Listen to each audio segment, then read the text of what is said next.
Bienvenue dans Découvre mon histoire, le podcast du Centre régional pour l'intégration des personnes étrangères ou d'origine étrangère de Liège, le CRIPEL. Pour cette 3e saison, nous mettons en lumière les mineurs étrangers non accompagnés, appelés MENA, ainsi que les personnes qui les accompagnent dans leur nouvelle vie en Belgique.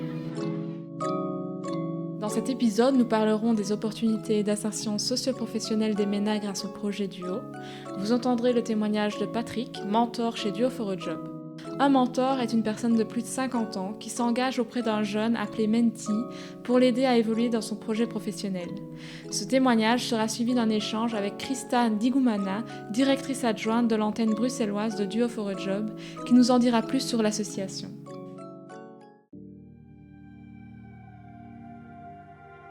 Je suis Patrick, je suis né en 1961 à Anderlecht. J'ai travaillé dans le secteur commercial, industriel, international. Je voyageais pas mal en Europe, en Afrique. Je vendais des produits industriels, on va dire. Et voilà, et cette carrière, je me suis bien réalisé jusqu'à ce qu'elle s'achève de façon un petit peu abrupte. Et j'étais en questionnement par rapport à mon âge, puisque j'avais à l'époque 59 ans. Donc je me posais des questions sur le suivi de ma carrière ou pas.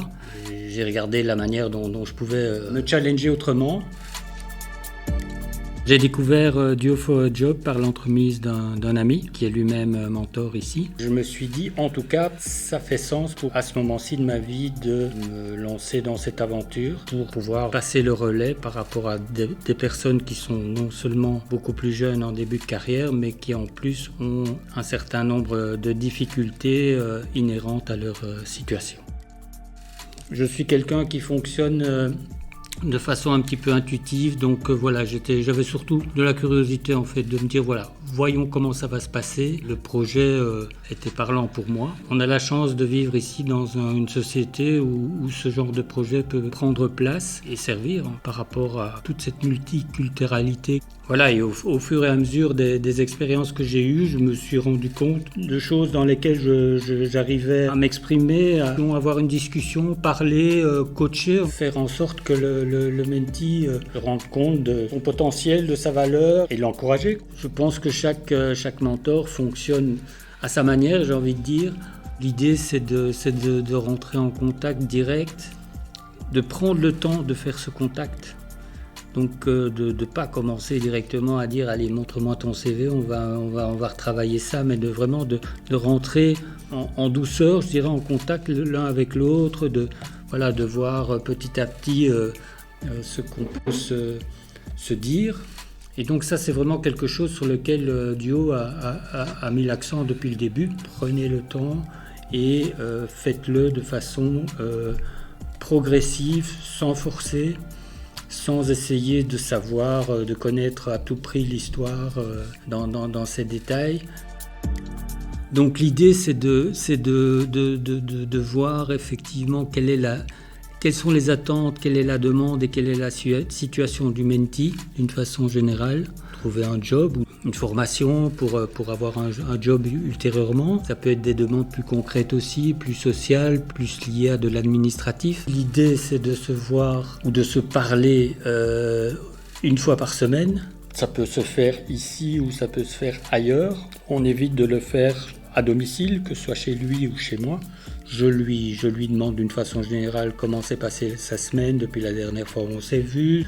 Et j'essaye à chaque fois aussi de lui donner des petites choses, soit des devoirs entre guillemets, ou alors des petites choses à réfléchir jusqu'à la fois suivante. Ça peut être par exemple, on regarde son CV et puis voilà, je lui fais part d'un certain nombre de remarques que j'aurais par rapport à ça et en même temps je lui dis écoute, c'est pas moi qui vais faire ton CV, donc ça c'est à toi à le faire, écoute ce que je te dis et réfléchis-y, parce que je pense que c'est plus important que de lui dire écoute maintenant tu prends une feuille de papier et je vais te dire ce que tu dois écrire sur ton CV, quoi. Évidemment après ça lui appartient, alors c'est une question aussi de personnalité, hein. Il y en a, ils reviennent la fois suivante, ah ben non j'ai rien fait de ce que tu m'as demandé. On reprend où on en était, quoi. Moi, je ne peux pas faire autre chose que ça, quoi. Et voilà. Et puis aussi le briefer sur les choses que Duo offre, hein, donc les préparations d'entretien d'embauche, des choses comme ça.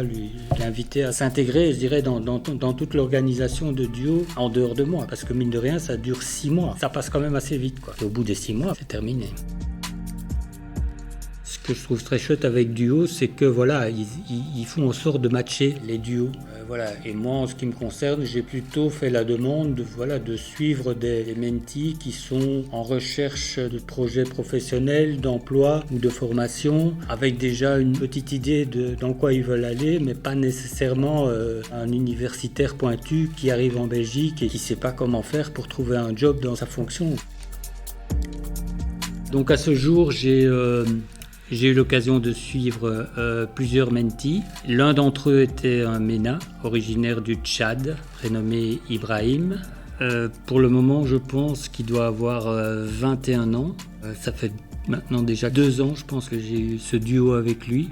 Donc les premières rencontres que j'ai fait avec Ibrahim, c'était vraiment dans l'idée de faire connaissance. J'ai senti qu'il y avait quand même forcément un vécu important. Et je me suis dit, donnons le temps à ce vécu de s'exprimer ou pas. Ça s'est traduit par une certaine timidité de sa part au départ. Quelqu'un qui semblait assez introverti, très doux, très gentil, donc très poli également. Donc là, à ce niveau-là, le contact a toujours été très bon. La relation prend plus de force, j'ai envie de dire, avec le temps, avec la confiance qu'on prend l'un dans l'autre. Et c'est valable dans les deux sens, c'est valable pour lui par rapport à moi aussi. Bien sûr, il y a des choses qui sont délicates quand on est en présence d'un MENA. Voilà, et moi, simplement le fait, quand il me dit qu'il a quitté son pays à l'âge de 14-15 ans, je ne peux même pas m'imaginer, quoi. Je m'imagine, moi, quand j'avais 14 ans, dans le cocon familial dans lequel j'étais, et si je me projette à sa place à ce moment-là, c'est même impossible. Je pense pouvoir dire qu'au fur et à mesure, même s'il n'a pas beaucoup révélé de sa vie d'avant, la confiance est venue. Donc ça a été, je dirais, dans ce qu'on a fait dans un premier temps. Ensuite, il souhaitait travailler dans la vente en magasin. Moi, je me suis dit, ok, vu son caractère quand même assez renfermé, je me suis dit, bon, c'est un défi, mais pourquoi pas? Et j'ai senti qu'il y avait une motivation de sa part. Je me suis dit, ça va le faire, parce que déjà ça, c'est déjà important, quoi. Après, on peut avoir la tchatche et tout ce qu'on veut, si on n'est pas motivé, c'est pas ça qui va faire que ça va marcher. Et donc, je lui ai suggéré de reprendre rendez-vous avec Actiris, voilà, d'entretenir ces réunions, ces rencontres. Et il se fait que quelques semaines plus tard, Actiris lui a proposé une formation First, donc du travail. Et donc là, il a été engagé dans un magasin de prêt-à-porter. Je l'invitais à essayer de se projeter en lui donnant des pistes, notamment par rapport à son CV, bien sûr. Beaucoup le rassurer sur les qualités que je sentais qu'il avait. Et c'est là que je sentais la fragilité aussi du personnage. Mais on a envie de dire, quand on voit ça, quand on voit ce parcours, chouette, le plus dur est derrière lui. Je sentais qu'il y avait vraiment du répondant quand je lui parlais comme ça, que c'était nécessaire pour lui de l'entendre. Évidemment, il était moins disponible pour qu'on se voie, mais je lui ai dit, voilà, continuons à nous voir, dis-moi quand ça te convient, je m'adapterai et on va préparer la suite. Et essayer de le mettre dans un état d'esprit dynamique. Par exemple, il y a des choses évidemment qui ne lui plaisaient pas trop dans le travail qu'il faisait. Au niveau salaire, c'était très bas parce que voilà, c'est un stage first. Je lui ai dit, mais écoute, tu es dans une dynamique de travail, rien ne t'empêche de continuer à chercher des emplois. Parce qu'en plus, le fait que tu es dans une dynamique du travail, c'est un bon signe par rapport à un employeur potentiel qui dit il travaille déjà, il veut s'améliorer, évoluer. Donc j'ai vraiment mis dans cet état d'esprit-là, et c'était pas évident pour lui, mais de lui dire voilà, continue. Comme c'était un contrat de 6 mois, ça allait couvrir le temps que j'allais passer avec lui, quoi. Après 5 mois, il s'est passé quelque chose, c'était pas évident. Il semblerait que le gérant du magasin a soudain changé complètement sa vision de lui, alors que jusque-là, il avait l'air de me dire qu'on était satisfait de lui. Après, je suis resté en contact avec lui, plutôt lui qui est resté en contact avec moi, et j'ai senti qu'il a eu d'autres expériences qui étaient un peu pareilles, où à un moment donné, il y a quelque chose qui vrillait, et c'était jamais de sa faute. Je me suis dit, bon, comment est-ce que lui voit les choses dans sa tête, avec le vécu qu'il a eu, est-ce qu'il n'y a pas quelque chose où il se sent peut-être plus rapidement brimé que la moyenne des gens, quoi. Voilà, c'est là où je me suis dit, tiens, est-ce qu'il n'y a pas une petite fragilité mentale inhérente au personnage et à son parcours. Je pense qu'en voulant maintenir ce contact, il est à la recherche de quelqu'un qui peut l'aiguiller, qui peut le guider. Il a des ambitions, c'est aussi quelque chose que j'ai un peu de mal à comprendre chez lui. Il a des ambitions sportives au niveau du foot. Je lui ai suggéré d'aller voir dans un club, donc ce qu'il a fait, il a trouvé. Mais manifestement, voilà, ça ne lui convient pas parce que ce n'est pas au niveau auquel il souhaiterait jouer. Et lui, il a carrément des ambitions. Il se dit qu'il se verrait bien en faire sa profession, quoi. Bon, c'est là aussi où j'ai un petit peu probablement un rôle un peu modérateur, dans le sens où déjà je lui dis c'est un peu trop tard dans cette vie-ci, quoi. J'ai senti qu'il était toujours en demande par rapport à ça. Je lui ai promis que j'allais essayer de l'aider par rapport à ça, mais c'est pas évident. C'est pas évident parce que c'est là où la question peut se poser, où s'arrête mon rôle, quoi. J'ai pas envie de parler de rôle parce que là on parle pas d'un rôle, on parle d'une relation humaine. Et moi perso, voilà, effectivement, j'ai envie de la continuer parce que c'est une personne attachante et parce que je sens qu'il y a un réel besoin de sa part. Donc voilà, maintenant mon champ d'action quand même c'est limité, quoi. Donc ce que j'ai ressenti dès le départ et que je ressens toujours maintenant, c'est qu'effectivement Ibrahim est fort isolé. Il est très réservé, donc il a, voilà, dans sa façon de s'exprimer aussi. Voilà, c'est quelqu'un qui va être très discret dans un groupe. C'est pour ça que je l'ai beaucoup encouragé par rapport au foot, parce que là, forcément, on parle d'un groupe. Au-delà du sport, il y a un groupe, il y a quelque chose de social.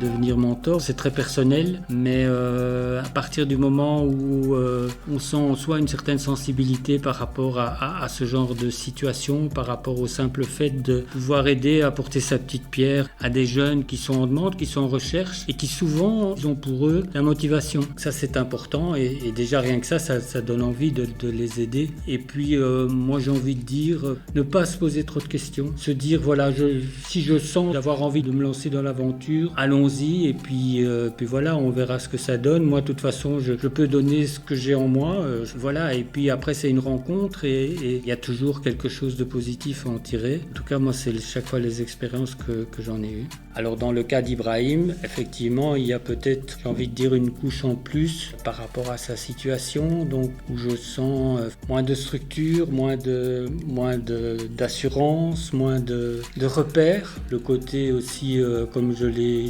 dit, solitaire, qui est à mon avis plutôt lié au fait qu'il veut se protéger. Aller vers l'autre, c'est aussi prendre un risque, quoi, même socialement. Une situation amoureuse aussi, je pense que voilà, il n'en est pas là, quoi. Il essaye de se dépatouiller avec qui il est, avec ce qu'il a pu construire, mais il cherche des appuis, il cherche des repères.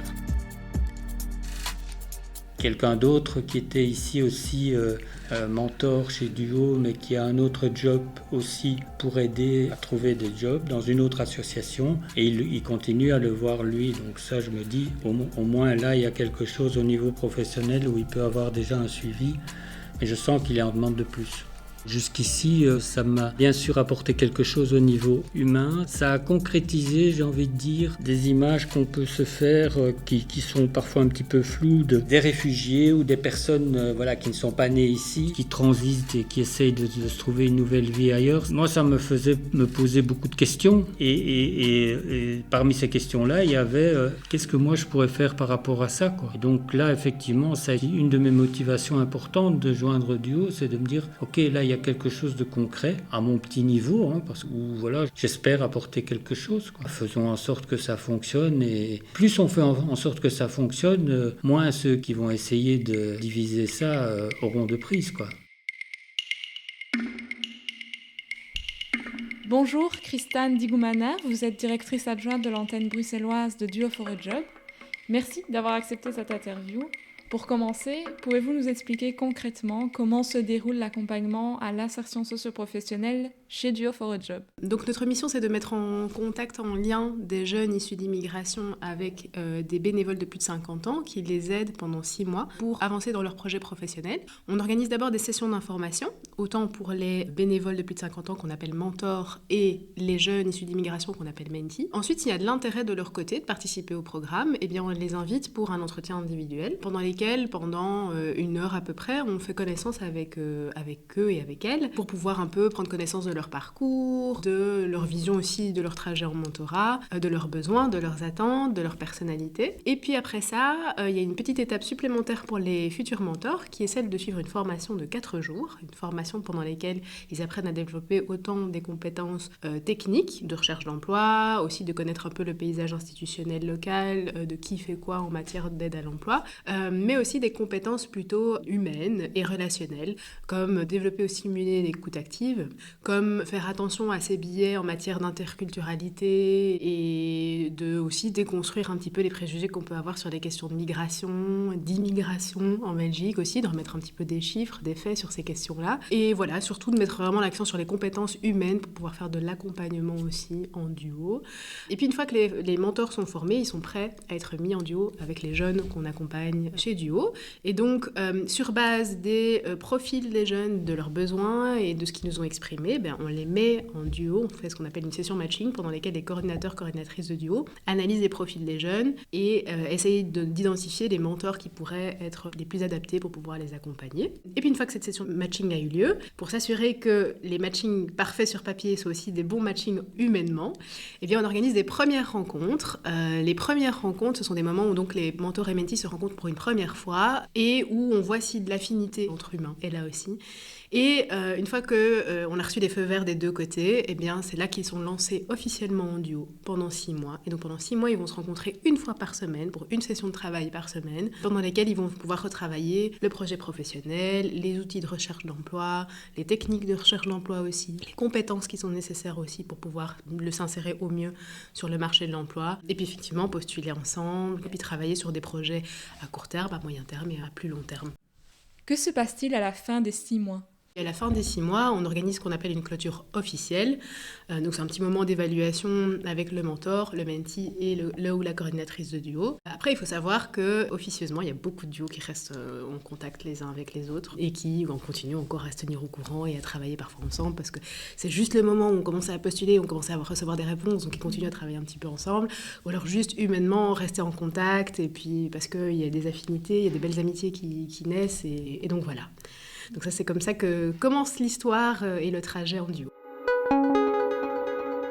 Est-ce que certains profils de mentees bénéficient d'une attention ou d'un accompagnement spécifique ? Je dirais que ma première réponse, ce serait de dire, en fait, chaque jeune mérite une attention particulière, parce qu'on peut parfois tendance à avoir pensé que, par exemple, un jeune qui est né en Belgique, qui est diplômé, trouvera plus facilement un emploi qu'une personne qui vient d'arriver en Belgique, ou qui n'a peut-être pas forcément des diplômes ou autre. Mais en fait, les obstacles sont assez conséquents pour tous les types de profils. Et donc c'est pour ça qu'on veut vraiment s'assurer que chacun ait un accompagnement qualitatif à la hauteur des obstacles et des défis qu'il rencontre. Et donc je dirais qu'en fait, on essaie d'apporter la même attention à tous les duos. Alors évidemment, il y a des profils qui rencontrent des difficultés supplémentaires. Moi, je pense aux jeunes qui rencontrent différentes problématiques sociales. On rencontre parfois des jeunes qui sont par exemple parfois à la recherche urgente d'un nouveau logement ou des jeunes parents qui sont à la recherche urgente de solutions de garde pour leurs enfants en bas âge, par exemple, qui est parfois un peu bloquant pour pouvoir accéder à l'emploi. Donc typiquement pour ces jeunes-là, on va essayer effectivement de pouvoir déjà en tenir compte au moment du matching, donc vraiment d'identifier des mentors qui ont développé ou des compétences d'accompagnement pour des duos qui nécessitent un accompagnement un peu plus complet, qui demande aussi à pouvoir aller toquer à la porte de nos partenaires sociaux qui traitent de ces questions-là. Puis oui, par rapport à d'autres types de fragilités, je pense à la fragilité psychologique aussi, parce que outre le stress de chercher un emploi et de ne pas savoir à quel moment on arrivera à trouver un emploi, il y a parfois des jeunes qui malheureusement font face à des troubles de la santé mentale par exemple, ou qui sont en situation de handicap aussi parfois, et donc tout ça sont des accompagnements qui sont assez spécifiques et qui nécessitent des compétences assez spécifiques. Avez-vous des partenariats avec d'autres structures pour apporter un accompagnement supplémentaire aux besoins ? Nous, on se considère comme des ponts, vraiment, dans le tissu associatif, parce que l'objectif du mentorat, c'est vraiment de pouvoir être un guide dans le paysage institutionnel, social, permettre à ces jeunes d'arriver à trouver des réponses structurelles à leurs problématiques. Parce que nous, on est là que pendant 6 mois, et donc l'objectif, c'est qu'on n'a pas l'expertise et les moyens de répondre à toutes les questions, mais c'est qu'ils puissent savoir où trouver réponse à leurs questions de manière structurelle. Et donc d'arriver à décortiquer les questions, et parfois ça prend du temps, rien que ça, et puis après, effectivement, de réorienter et d'adresser ces questions-là de manière effective, efficiente et structurelle. Nous avons vu que pour pouvoir être mentor, il faut avoir plus de 50 ans. Quels sont les critères pour pouvoir être mentee ? Nous, on accompagne spécifiquement les jeunes, et par jeunes, on entend les jeunes entre 18 et 33 ans. Quand on dit issus de l'immigration, on parle de jeunes qui sont ou bien nés en dehors de l'Europe, justement, ou alors dont les parents ou les grands-parents sont nés en dehors de l'Europe. Rencontrez-vous des difficultés particulières avec des jeunes ex-MENA ? Alors dans les différences qu'on observe, ce sont surtout des différences en matière de connaissance du paysage belge en général et de la manière dont la société belge fonctionne. Et donc forcément, ces jeunes-là auront parfois un petit peu plus de mal à comprendre déjà comment est construit le paysage autour d'eux et où trouver réponse à leurs questions. Ça, c'est une première chose. La deuxième chose, on observe aussi un sens de la temporalité qui n'est pas forcément la même, parce que ce sont souvent des jeunes qui sont en extrême précarité et donc qui sont très souvent à la recherche d'une solution assez rapide pour pouvoir effectivement avoir une stabilité financière. Et malheureusement, s'insérer sur le marché de l'emploi, ça demande du temps. C'est pour ça qu'on propose un programme de 6 mois et pas d'une semaine. C'est parce que pour le temps de faire le bilan de où est-ce qu'on en est, quelles sont les compétences, trouver les adéquations, etc. Tout ça, c'est un trajet qui demande beaucoup de temps. Et souvent, ce sont des jeunes qui n'ont malheureusement pas ce temps-là. Et puis, il y a clairement tout le passif de l'arrivée en Belgique et du rapport aux institutions, du rapport à la confiance dans l'accompagnement, etc., qui peut parfois être différent aussi, parce que c'est engrainé depuis un peu plus longtemps que quelqu'un qui vient d'arriver ici, mais en étant adulte. Des études montrent que ces jeunes-là rencontrent aussi des difficultés dans l'insertion du marché de l'emploi, des difficultés qui sont structurelles, et donc c'est pour ça que Duo for a Job est là pour amener une réponse structurelle à ces défis-là. Effectivement, on y apporte beaucoup une attention spécifique. On va vraiment les mettre en duo avec des personnes qui ont déjà de l'expérience d'accompagnement d'abord, potentiellement qui ont de l'expérience professionnelle aussi dans le secteur social, ou en tout cas qui ont ces compétences-là, qui connaissent un petit peu le paysage institutionnel, social, et puis être prêt à comprendre aussi qu'un jeune ex-MENA, c'est pas forcément un jeune qui va avoir la patience de pouvoir se dire « Ok, je vais travailler 3 séances sur mon CV pour pouvoir trouver du boulot », ce qui est tout à fait compréhensible parce qu'ils ont vraiment des enjeux de vie complètement parfois différentes d'autres personnes qu'on accompagne. Donc oui, il y a des difficultés qui sont vraiment très spécifiques, mais on a des super mentors qui sont tout à fait prêts à les accompagner dans ces difficultés spécifiques-là, et ça nous inspire beaucoup et ça nous permet de pouvoir les accompagner quand on en a l'occasion. Visez-vous uniquement la mise à l'emploi des mentees ou avez-vous aussi d'autres possibilités de débouchés ? C'est vrai qu'on s'appelle Duo for a Job et donc parfois on peut donner cette impression-là qu'on ne se concentre que sur la mise à l'emploi directement. La mise à l'emploi, c'est un peu c'est l'étape finale. C'est l'objectif long terme pour tout le monde, mais on est là aussi pour les toutes premières étapes. Donc on accompagne vraiment des personnes qui sont en début de questionnement sur leur projet professionnel jusqu'à des personnes qui ont défini leurs objectifs, sont prêts dans les outils et nous disent juste « moi j'ai besoin juste d'un push supplémentaire pour pouvoir arriver à mon objectif ». Donc on les accompagne vraiment dans toutes les étapes. Donc ça peut être la définition de projet professionnel, ça peut être la recherche de formation, la reprise d'études, la recherche de stage aussi pour pouvoir valider des acquis de formation ou de cursus. Ça peut être aussi un projet professionnel indépendant. On a des jeunes qui veulent se lancer comme entrepreneurs aussi ou entrepreneuses. Et donc ça aussi on accompagne. C'est vraiment avancer dans son projet professionnel en fait, c'est plutôt ça. Y a-t-il un enjeu financier pour le mentor ou pour le mentee ?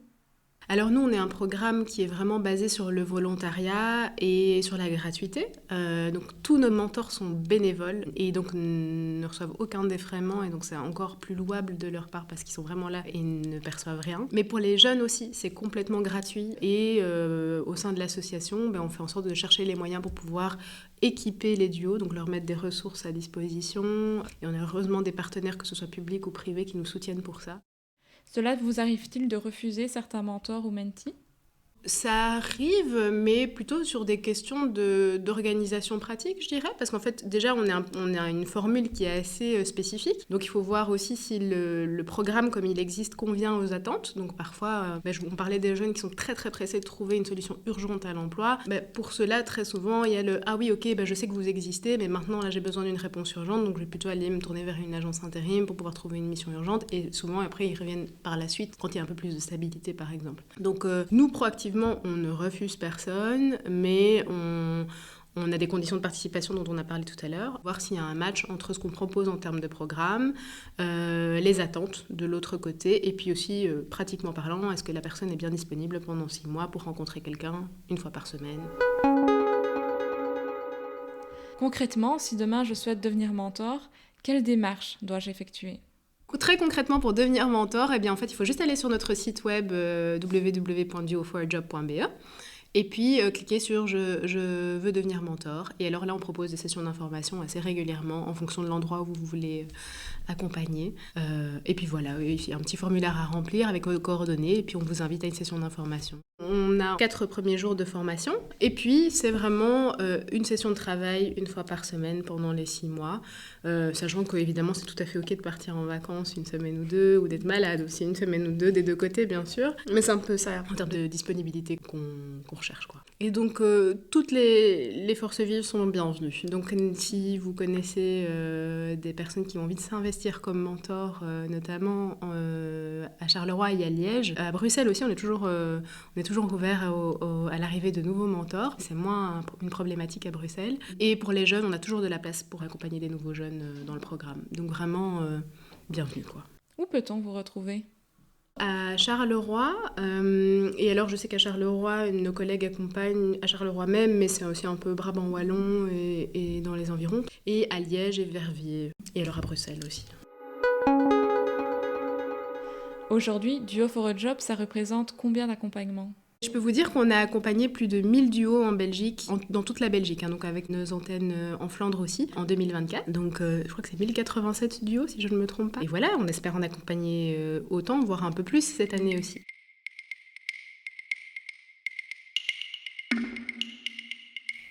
Merci Christane Digumana pour cet échange. Merci à vous pour votre écoute. Si cet épisode vous a donné l'envie d'en savoir plus sur ces projets, ou si vous souhaitez vous investir d'une autre manière, nous vous mettons en description notre brochure des projets Duo proposés en province de Liège. Nous nous retrouvons dans 2 semaines dans l'épisode suivant ayant pour thème l'évolution psychosociale des MENA en famille d'accueil. À bientôt.